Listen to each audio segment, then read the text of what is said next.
Testi loomine Moodle'is. Kõigepealt lubame muutmise ja siis valime lisategevus test. Testil peab olema pealkiri. Sissejuhatav info ei ole hetkel kohustuslik, kuid seda võite soovi korral täita. Olulised parameetrid testi puhul, eriti kui see on eksami või kontrolltöö test, on ajastamise parameetrid, millal antud test on lahti lahendamiseks. Vaikimisi on siin määratud nii, et see on alati lahti. Kui me seda ei soovi, siis me aktiveerime ajalised piirangud. Kui tegemist on eksamitestiga, siis see aeg ei tohi olla väga pikk. See on see aeg, millal õppijad pääsevad seda testi lahendama. Näiteks 1 ööpäev on täiesti piisav ilmselt igaühe jaoks. Nüüd eraldi piirang on ajapiirang, ehk siis mitu minutit on õppijal aega seda testi sooritada, kui ta selle avab. Ja nüüd edasi peame me otsustama ja valima seda, mis juhtub siis, kui see aeg saab otsa. Vaikimisi on siin kirjas või jääb peale siis selline seade, et tema katset põhimõtteliselt ei loeta, kui ta ei jõua seda ajalimiidi jooksul ära esitada. Vahetame siin vähe sõbralikuma variandi vastu, et avatud katset esitatakse automaatselt ära. Isegi siis, kui ta ei jõudnud lõpuni nii palju kui on, siis esitatakse ära. Nüüd hinne. Siin all me saame määrata esiteks lävendid, kui me kasutame testi lõppskoori summaks näiteks 100, siis minimaalne lävend võiks siin olla 51, ütleme, et siis on test läbitud. Tavaliselt lävendit üldse ei kehtestata, aga seda võib muidugi ka proovida. Nii, katseid lubatult, et mitu katset selle testi sooritamiseks õppijal on. Eksami puhul on selleks tavaliselt ainult 1 katse, maksimaalselt siis ka 2, et kui esimene ebaõnnestub, kas näiteks tehnilistel põhjustel, et siis on tal veel varukatse olemas. Iga katse ajaks on siis 10 minutit. Ja kui neid katseid on mitu, rohkem kui 1, siis me peame ka määrama seda, et milline katse läheb lõpuks arvesse, kas siis kõige parem, ehk siis kõrgema tulemusega, keskmine, näiteks 3 katse põhjal, kas esimene või viimane. Tavaliselt jääb selleks kõrgem. Paigutuse all saame me määrata, kuidas paiknevad küsimused testis. Kas näiteks on iga küsimus eraldi lehel, et ta peab vastama küsimuse kaupa ja siis liigub edasi. Või kõik küsimused on korraga ühel lehel. Või on näiteks 2 küsimuse kaupa, 3 küsimuse kaupa ja nii edasi.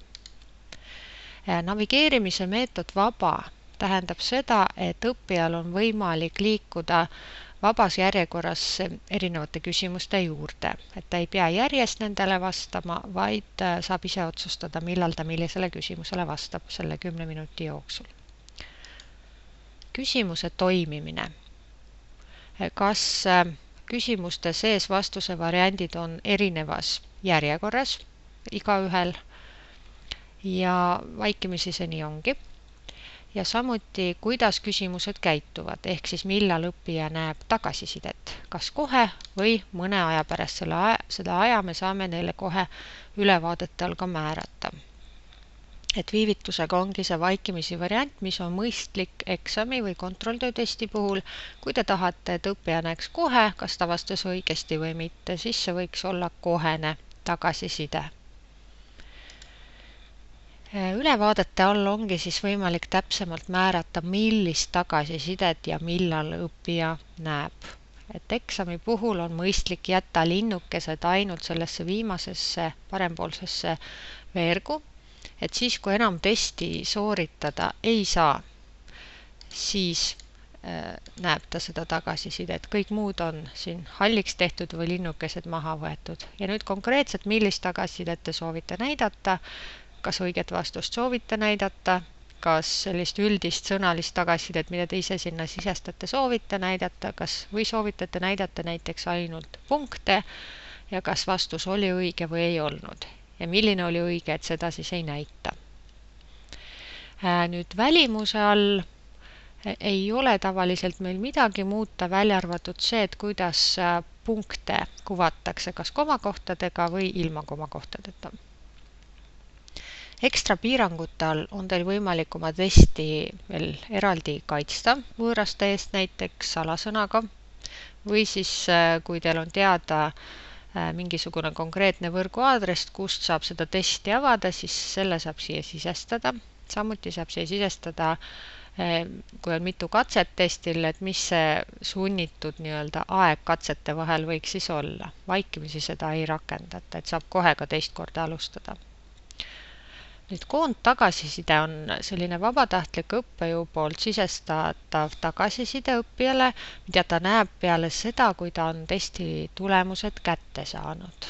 Ehk näiteks, kui ta sai siin 100% või kuni 100, et see alumine piir tuleb siis allapoole kirjutada. Näiteks, kui ta sai tulemuse vahemikus 91% kuni 100, siis tema tagasiside, mis ta näeb teilt, on näiteks selline. Ja siin saab lisada ka pilte, linke või mingid muid huvitavamaid elemente. Ja nüüd iga selle piirväärtuse kohta saame me sisestada eraldi tagasisidet. Me lisasime natuke neid siia juurde, et näiteks kui on 81 kuni 91, siis on hea. Ja nii edasi, et neid piire saab siia lõpmatuseni tekitada, aga tavaliselt piirdutakse võib-olla siis kuni 51%-ga ja sealt edasi on ta juba läbi kukkunud. Nüüd edasi siit rohkem me piirama ei hakka. Kui te soovite, te võite lisaks veel seda testi nähtavaks teha või vastupidi ära peita konkreetsete inimeste eest. Siin on olemas piira ligipääsu võimalus, kus te saate näiteks kasutajaprofiili välja alusel näiteks perekonnanimi võrdne Tamm, siis Tamme nimelised ainult siis saavad sellele testile vastata või vastupidi, nemad siis ei saa sellele testile vastata. Aga hetkel ma sellist piirangut ei rakenda. Salvesta ja kuva.